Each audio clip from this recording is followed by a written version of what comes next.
This story is from the Gospel of John, chapter 5. Jesus Christ came to Jerusalem.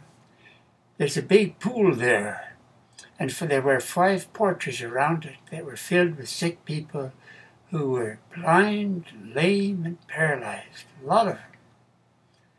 And Jesus saw one man lying there on a mat, and he found out he had been there, lying on the mat for 38 years. People had taken care of him, fed him and everything else, but he hadn't been healed.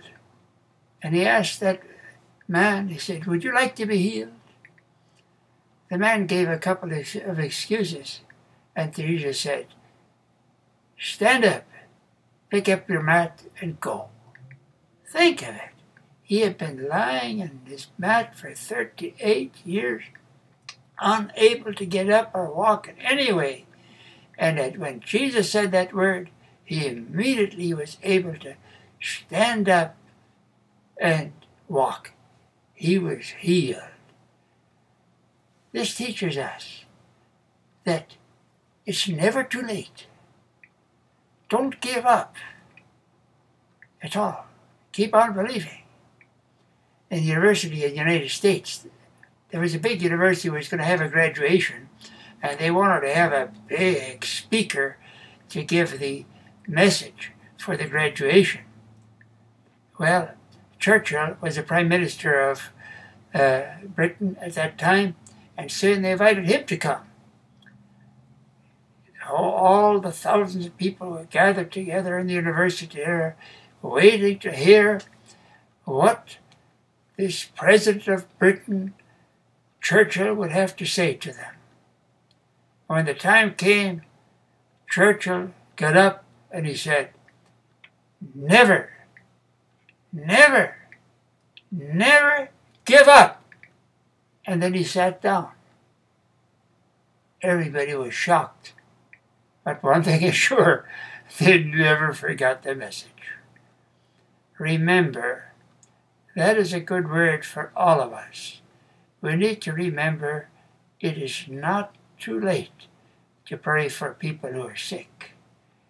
It's not to pray about changing a situation, a circumstance, or meeting a certain need. No, we should never give up to pray for people, no matter how far gone they are. Last week, in a hospital, we talked to one lady. She was 100 years old. And we asked her, "Would you like to have Jesus Christ forgive your sins and save you so that when you die you can go to heaven?"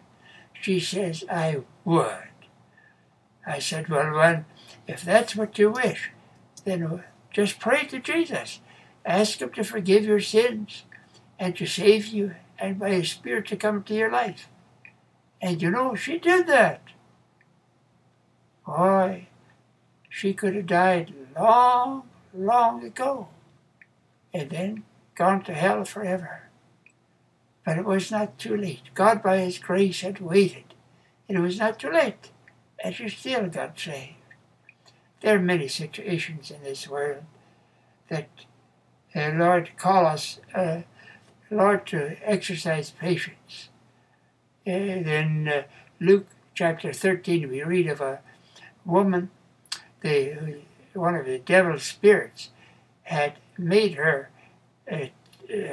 bend over, double, and she had been in that situation, bending way down all the time, been in that situation for 18 years.